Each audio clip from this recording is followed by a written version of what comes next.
संकट महाविकट है। मैंने पहले भी चेताने की कोशिश की थी। सड़कों पे उतर के मैंने मास्क लगाने का प्रयास किया, सुरक्षित दूरी बनाए रखने की अपील की। मैंने अनाउंस करके भी इस संकट के प्रति चेताने की कोशिश की थी।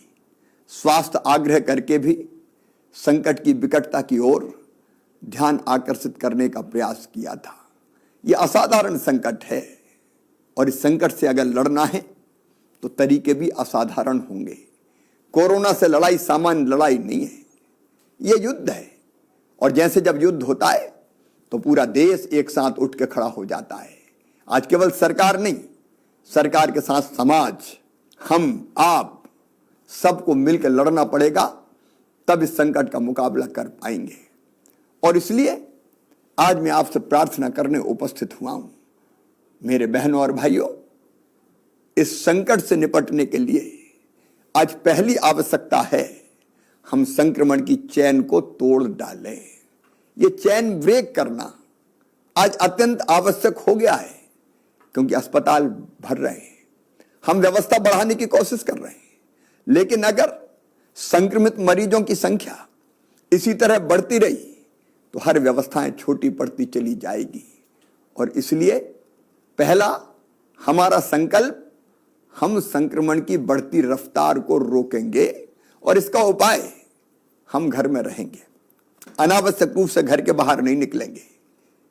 30 अप्रैल तक गांव में ग्रामवासी तय करें, शहर में मोहल्लेवासी तय करें, कॉलोनी में रहने वाले लोग अपनी कॉलोनी के लिए तय करें, एक बिल्डिंग में रहने वाले, फ्लैट्स में रहने वाले लोग वो बिल्डिंग तय करें कि 30 अप्रैल तक हमारे गांव से, हमारे मोहल्ले से, हमारी कॉलोनी से, हमारी बिल्डिंग से अनावश्यक रूप से कोई भी बाहर नहीं जाएगा। अगर हमें किसी सामान की आवश्यकता है, हम अपने प्रतिनिधि तय कर लें, 5 लोग तय कर लें कि वो जाएंगे, सामान लेके आएंगे और उसकी आपूर्ति आवश्यकता के अनुसार हर परिवार को कर देंगे। अगर हम 30 अप्रैल तक घरों में रुक गए और खुद हमने जनता कर्फ्यू लगा लिया, ये सरकारी कर्फ्यू नहीं होगा, ये लॉकडाउन नहीं होगा, ये हम अपने आप को बचाने के लिए, संक्रमण की रफ्तार को रोकने के लिए हम स्वयं तय करेंगे कि मैं घर में रहूंगा। मैं आपसे प्रार्थना करता हूं, गांव-गांव से ये आवाज निकले, शहर के हर मोहल्ले से ये आवाज निकले, हम बिना काम के घर के बाहर नहीं जाएंगे। और घर के बाहर जाना पड़ा बहुत आवश्यक काम से, तो अपने चेहरे पर मास्क होगा, बिना मास्क लगाए कदापि नहीं जाएंगे। मेरे बहनों और भाइयों, मास्क कफन से छोटा है, यह आसानी से लगाया जा सकता है और इसलिए मास्क लगाएं, सुरक्षित दूरी बनाएं, संक्रमण से बचने का हर उपाय अपनाएं। और अगर आपको सर्दी, जुकाम, बुखार, सिरदर्द, दस्त, खांसी जरा सी भी हो रही है तो कृपया करके लापरवाही बिल्कुल मत कीजिए। तत्काल सैंपल दीजिए, टेस्ट करवाइए। सरकारी व्यवस्था में टेस्ट निःशुल्क हो रहे हैं, टेस्ट करवाने में बिल्कुल देर मत कीजिए। और हां, एक बात और याद रखिए, टेस्ट करवाने के बाद अपने आप को अकेले में कर लीजिए, घर में अकेले रहिए, परिवार के लोगों से भी संपर्क मत रखिए, क्योंकि टेस्ट की रिपोर्ट आने तक अगर आप पॉजिटिव है और आप लगातार घूमते रहे तो पता नहीं कितने लोगों को कोरोना और ग्रसित कर लेगा। आपको भी बचना है तो दूसरे को भी तो बचाना है ना हमें, इसलिए अकेले में रहिए, ये मेरी प्रार्थना है। और अकेले में रहेंगे तो परिवार को भी बचा पाएंगे। क्या आप अपने परिवार से प्यार नहीं करते? और हां, जैसी रिपोर्ट आपकी आ जाए और रिपोर्ट पॉजिटिव आती है तो घर में होम आइसोलेट हो जाइए, होम आइसोलेशन में रहिए, मतलब घर में अलग कमरे में रहिए, परिवार के किसी सदस्य के संपर्क में मत आइए। अगर आप उसको प्यार करते हैं तो, और परिवार वाले भी कितना ही प्यार करें, अगर हमारे परिवार से कोई संक्रमित हो गया है तो हम उससे नहीं मिलेंगे ताकि हम संक्रमण से बचे रहें। उसको अलग से भोजन दिया जा सकता है।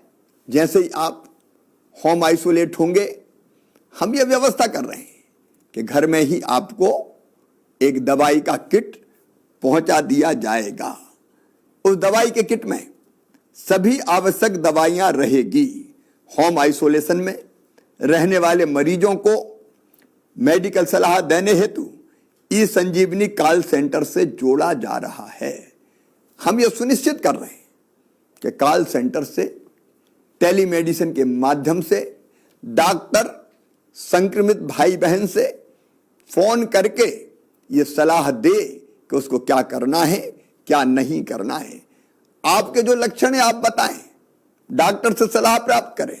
और हां, होम आइसोलेशन में दवाओं का किट आपको निःशुल्क पहुंचाया जाएगा। निःशुल्क पहुंचाया जाएगा। आप डॉक्टर द्वारा बताई हुई सारी सावधानियां रखें। जो दवाएं दी गई है उन दवाओं का सेवन करें। मेरा विश्वास है कि घर पर ही आप पूर्णतः स्वस्थ हो जाएंगे। और हां, यदि घर में रहने के लिए अलग स्थान नहीं है तो अभी चिंता मत कीजिए। बाकी परिवार को बचाना है तो आप कोविड केयर सेंटर में आ जाइए। 110 कोविड केयर सेंटर पूरे प्रदेश में प्रारंभ कर दिए गए। हर जिले में कोविड केयर सेंटर है। जरूरत पड़ेगी तो हम और बनाएंगे ताकि आपको कोविड केयर सेंटर में रखा जाए। कोविड केयर सेंटर में डॉक्टर आपकी देखभाल करेंगे, स्वास्थ्य विभाग का अमला रहेगा, भोजन चाय नाश्ते की व्यवस्था की जाएगी और आप स्वस्थ हो जाएं, इसका पूरा प्रयास किया जाएगा। इसलिए घर में जगह नहीं है तो बिल्कुल संकोच मत कीजिए, कोविड केयर सेंटर में आइए।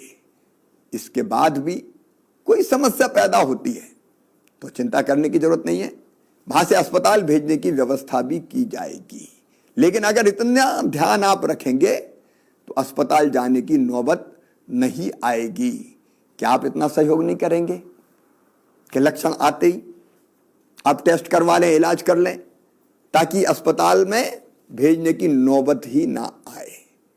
अस्पताल में मेरे बहनों और भाइयों, बिस्तरों की संख्या हम लगातार बढ़ाने का प्रयास कर रहे हैं। सरकारी अस्पतालों में भी बिस्तर की संख्या लगातार बढ़ाई जा रही है। 1 अप्रैल को जहां हमारे पास कुल 21,159 बिस्तर उपलब्ध थे, आज उनकी संख्या बढ़ के 40,784 हो गई है। 30 अप्रैल तक इन बिस्तरों की संख्या बढ़ा के हम 50,000 तक पहुंचा देंगे। सरकारी अस्पतालों में बिस्तर की संख्या बढ़ रही है, प्राइवेट अस्पताल भी बिस्तरों की संख्या बढ़ा रहे हैं। हम प्राइवेट अस्पतालों को भी सरकारी भवन दे रहे हैं कि आप आइए, अपना अस्पताल प्रारंभ कीजिए। हर तरह की व्यवस्था में सरकार सहयोग दे रही है। और केवल प्राइवेट सेक्टर नहीं, अब तो स्वयंसेवी संस्थाएं भी अस्पताल बनाने आगे आ रही है। मैंने कहा कि संकट ऐसा है जिसमें सबको मिलकर लड़ना पड़ेगा। राधा स्वामी सत्संग व्यास इंदौर में अस्पताल तैयार कर रही है। हमारी लगातार कोशिश होगी हम बिस्तरों की कमी आपको ना आने दें, लेकिन संसाधनों की एक सीमा भी तो है। बीच में ऑक्सीजन की किल्लत पैदा हुई, चारों तरफ ऑक्सीजन की कमी के कारण एक विकट संकट हमारे सामने पैदा हो गया, क्योंकि अप्रत्याशित संख्या है मरीजों की। किसी ने कल्पना नहीं की थी कि ऑक्सीजन की इतनी आवश्यकता पड़ेगी। लेकिन प्रधानमंत्री जी से मैंने आग्रह किया, गृह मंत्री भारत सरकार से बात की, उद्योग मंत्री से बात की, स्वास्थ्य मंत्री से बात की, और आज मैं आपको आश्वस्त कर रहा हूं, अब ऑक्सीजन की आपूर्ति लगभग सामान्य होती चली जा रही है। 8 अप्रैल को ऑक्सीजन की आपूर्ति 130 मीट्रिक टन थी, जो 12 अप्रैल को बढ़ के 267 मीट्रिक टन हो गई। 17 अप्रैल को बढ़ के 390 मीट्रिक टन हो गई। और आगे बढ़ती हुई ऑक्सीजन की आवश्यकता को देखते हुए मैं प्रधानमंत्री जी को धन्यवाद देना चाहूंगा। 20 अप्रैल तक 445 मीट्रिक टन ऑक्सीजन हमें प्राप्त होगी, 25 अप्रैल तक 565 मीट्रिक टन और 30 अप्रैल तक 700 मीट्रिक टन ऑक्सीजन हमको प्राप्त होगी। हम ऑक्सीजन बनाने के संयंत्र लगाते चले जा रहे हैं। छोटे छोटे संयंत्र जो स्थानीय स्तर पर उत्पादन करे, उसकी कोशिश भी लगातार जारी है। ऑक्सीजन कंसंट्रेटर खरीद के हम एक पेशेंट को अगर सामान्य ऑक्सीजन की जरूरत है तो हम वो भी ऐसे पेशेंट्स को अस्पताल में प्रदान करेंगे ताकि उसकी आवश्यकता पूरी हो जाए। हर संभव प्रयास हम करेंगे। इसके साथ साथ एक और दिक्कत हमारे सामने आई और वो थी रेमडेसिविर इंजेक्शन की। मेरे बहनों और भाइयों, इंजेक्शन की मांग बढ़ती चली गई। मध्य प्रदेश में इंजेक्शन बनता नहीं है, उत्पादित नहीं होता, हमको बाहर से मंगाना पड़ता है। पूरे देश में इंजेक्शन की कमी के कारण चारों तरफ चिंता व्याप्त हो गई। हमने लगातार कोशिश की कि कैसे हम इस इंजेक्शन की आपूर्ति को सुचारू कर पाएं। मैं लगातार बात कर रहा हूं, भारत सरकार से बात कर रहा हूं, स्वास्थ्य मंत्री से बात कर रहा हूं, प्राइवेट कंपनियों से बात कर रहा हूं और बात करके हम आपूर्ति लगातार करते चले जा रहे हैं। हाँ, जितनी आवश्यकता है उससे अभी जो आपूर्ति है वो कम है, लेकिन हमारे प्रयासों में कोई कमी नहीं है। हमने प्राइवेट स्टॉकिस्ट को भी ये इंजेक्शन मिल जाए उसके लिए भी ऑर्डर दिलवाए हैं, ऑर्डर दिए हैं। सरकारी सेक्टर में भी हमारे पास इंजेक्शन आ जाए इसलिए प्राइवेट कंपनियों को ऑर्डर दिए हैं। अलग अलग दिन लगातार इंजेक्शंस आ रहे हैं।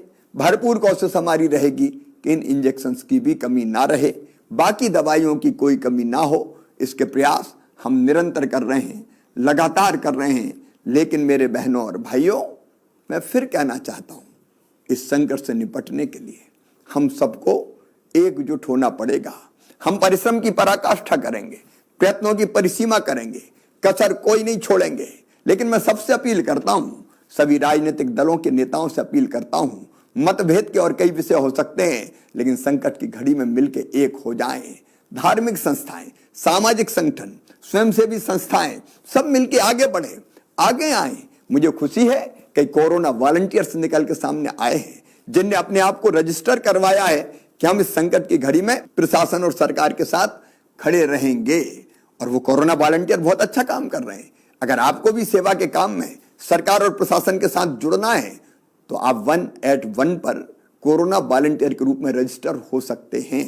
आपको हेल्प डेस्क पर काम दिया जा सकता है, जागरूकता पैदा करने के लिए काम दिया जा सकता है, मोहल्लों में जनता की सेवा करने का काम दिया जा सकता है। हम में से हर एक को किसी न किसी भूमिका का निर्वाह निश्चित तौर पर करना है। मुझे पूरा विश्वास है कि संकट बड़ा है, संकट गहरा है, लेकिन हमारा हौसला उससे भी बड़ा है। हम कोई कसर नहीं छोड़ेंगे और मुझे पूरा विश्वास है कि संकट आया है लेकिन मिलके एकजुट होके अगर हम लड़ेंगे तो इस संकट को हम पराजित करेंगे। इस संकट के दौरान हमारी कोशिश ये रही है कि गरीब की रोजी रोटी चलती रहे, उसके सामने रोजगार का संकट यथासंभव पैदा ना हो, और अगर वो पैदा भी होगा तो चिंता ना करे, सरकार कोई ना कोई व्यवस्था जरूर करेगी जिसके बारे में मैं फिर अलग से चर्चा करूंगा। आज मैं फिर एक बार अपने सभी बहनों और भाइयों से प्रार्थना करता हूं कि संकट की घड़ी में हम सब आगे आए, संक्रमण की चैन तोड़ें, खुद जनता कर्फ्यू लगाएं और संक्रमित अगर हो जाते हैं तो तुरंत इलाज शुरू करें ताकि अस्पताल जाने की नौबत ही ना आए। मुझे विश्वास है कि हम सबके प्रयासों से ये रैन अंधेरी बीतेगी, ऊषा जय मुकुट चढ़ाएगी, पतवार चलाते जाएंगे, मंजिल आएगी आएगी। संक्रमण का अंधेरा हम आशा और विश्वास के प्रकाश से दूर करेंगे। मैं मीडिया के मित्रों से भी निवेदन करता हूं, सकारात्मकता का माहौल बनाएं।